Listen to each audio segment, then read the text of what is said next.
Shoulders అనేటివి మనము ఎలా జాయిన్ చేసుకోవాలో ఈ వీడియోలో అయితే చూద్దామండి.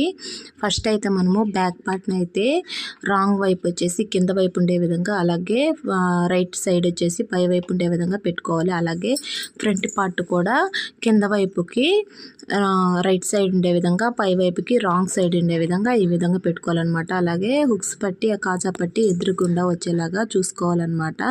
మనమైతే ఫస్ట్ మనం జాయింట్ చేసేటప్పుడు ఎప్పుడైనా కూడా నెక్ వైపు నుంచి జాయింట్ చేసుకోవాలి. హ్యాండ్ వైపు నుంచి జాయింట్ చేసుకున్నట్లయితే మనకు ఒకవేళ హెచ్చు తగ్గులు వచ్చినా కట్ చేసుకోవడానికి బాగుంటుంది అనమాట. మెడ సైడ్ వస్తే ఇక్కడ వచ్చేసి మనం ఏదైతే తీసుకుంటాం కదా ఖర్చు, ఆ ఖర్చుని అయితే తీసుకునేసి ఈ విధంగా జాయింట్ చేసుకోవాలన్నమాట.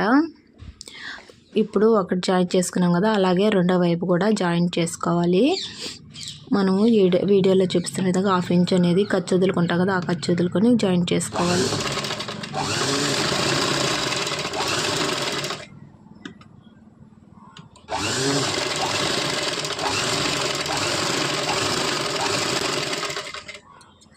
చూసారు కదా షోల్డర్స్ అనేటివి సింపుల్గా ఎలా జాయిన్ చేసుకోవాలో. ఈ వీడియో నచ్చినట్లయితే లైక్ చేయండి. అలాగే మీకు ఎలాంటి వీడియోలు కావాలనేది నాకైతే కామెంట్ ద్వారా తెలిపితే నేను ఆ వీడియోలు అయితే చేయడానికి ట్రై చేస్తానండి. ఓకే, అయితే ఇంతే ఈ వీడియో.